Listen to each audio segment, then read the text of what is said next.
আসসালামু আলাইকুম।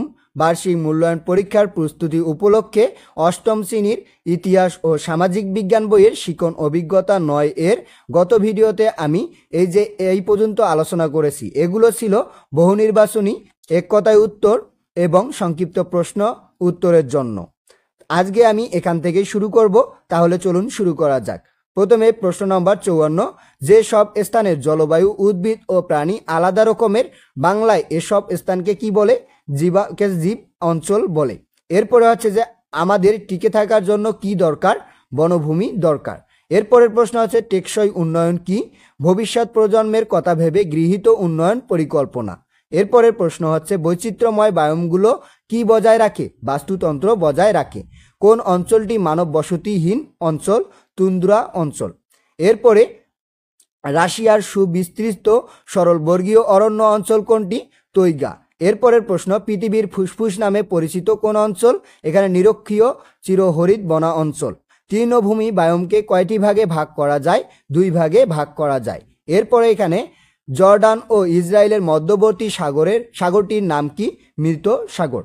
এরপরের প্রশ্ন বাংলাদেশের সুনীল, এখানে সুনীল অর্থনীতির, এখানে সুশীল হবে। সুশীল অর্থনীতির উল্লেখযোগ্য দিক কোনটি? মাছ চাষ। এরপরে আছে যে বাংলাদেশের কক্সবাজার থেকে টেকনাফ পর্যন্ত দীর্ঘ সমুদ্র সৈকতে কি পাওয়া যায়? তাহলে কালো রঙের খনিজ বালু পাওয়া যায়। এরপরে বাংলাদেশের সমুদ্র উপকূলীয় তটরেখার দৈর্ঘ্য কত? 710 কিলোমিটার। এরপরের প্রশ্ন বাংলাদেশের মোট বনভূমির পরিমাণ কত?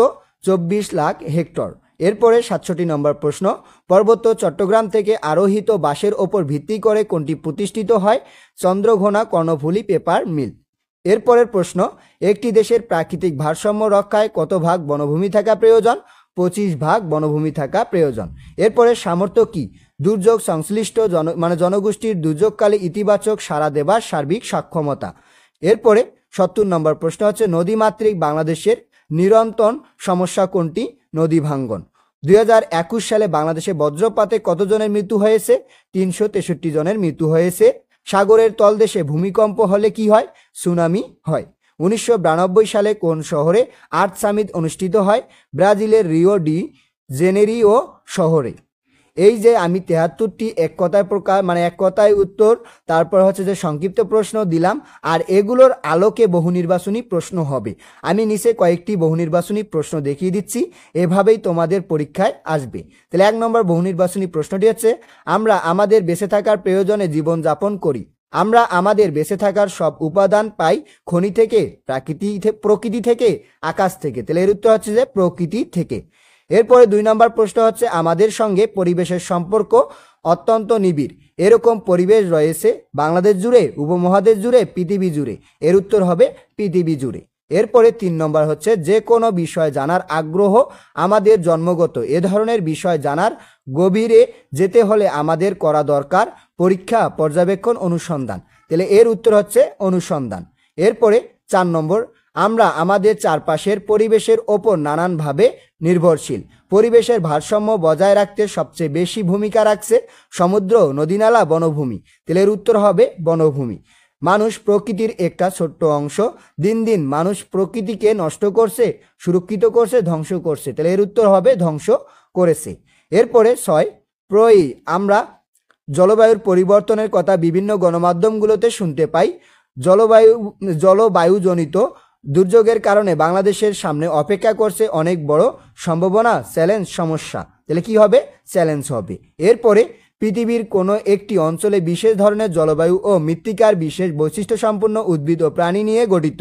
এই স্বতন্ত্র ভৌগোলিক এলাকাকে বলা হয় জলবায়ু, বায়োম, আবাসস্থল। তাহলে এটাকে বলা হয় বায়োম।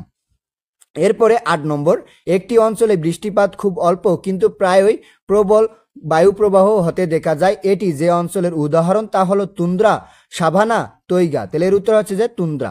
নিরক্ষীয় চিরহরিৎ বনাঞ্চল সতেজ এবং প্রাণবস্তু বাস্তুতন্ত্রে ভরপুর। বর্তমানে এই অঞ্চলের বনভূমির পরিমাণ 14%, 10%, 6%। এর উত্তর হচ্ছে 6%। এরপরে 10 পৃথিবীর সবচেয়ে বড় বনভূমি হলো সাহারা। এই বনভূমি না, মরুভূমি।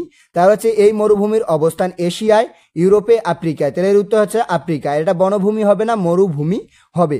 তারপরে সাভানা তৃণভূমি নিয়ে মানুষের মধ্যে ব্যাপক কৌতূহল রয়েছে। এই তৃণভূমিতে দেখা যায় তৃণভোজী প্রাণী, সরীসৃপ প্রাণী, স্তন্যপায়ী প্রাণী। তাহলে স্তন্যপায়ী প্রাণী দেখা যায়।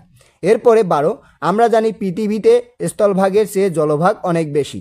বিশাল সাগর ও মহাসাগরগুলো দখল করে আছে পৃথিবীর ভূপৃষ্ঠের শতকরা 70 ভাগ, 75 ভাগ, 80 ভাগ। তাহলে এর উত্তর হচ্ছে 70 ভাগ।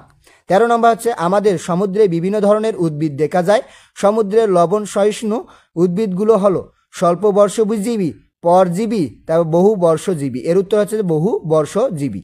এরপরে 14 নম্বরটি হচ্ছে আমাদের উপকূলীয় অঞ্চল ও সমুদ্র তীর 200 নটিক্যাল মাইল পর্যন্ত বিস্তীর্ণ। এই অঞ্চলটি বাংলাদেশের একচেটিয়া রাজনৈতিক অঞ্চল, অর্থনৈতিক অঞ্চল, বাণিজ্যিক অঞ্চল। তাহলে এটার উত্তর হচ্ছে অর্থনৈতিক অঞ্চল। এরপরে জলবায়ু পরিবর্তনের শিকার হয়ে বাংলাদেশের অনেক ক্ষতির সম্মুখীন হচ্ছে। জলবায়ুর পরিবর্তন প্রশমিত করতে সবচেয়ে গুরুত্বপূর্ণ ভূমিকা রাখে কে? শিল্প, কৃষি, বনভূমি। তাহলে এর উত্তর হচ্ছে যে বনভূমি। এরপরে 16 নম্বর হচ্ছে যে বনভূমি আমাদের প্রাকৃতিক দুর্যোগ সুরক্ষা দেয়। 2007 সালে দেশের দক্ষিণ পশ্চিমাঞ্চলে আঘাত হানে ভয়াবহ আইলা, সিডর, নার্গিস। তাহলে হচ্ছে সিডর। এরপরে বিশ্বের বৃহত্তম ম্যানগ্রোভ বন সুন্দরবন। এই বিশ্ব ঐতিহ্যের অংশ হিসাবে সুন্দরবনকে স্বীকৃতি দিয়েছে ইউনেস্কো জাতিসংঘ। তাহলে হচ্ছে যে ইউনেস্কো।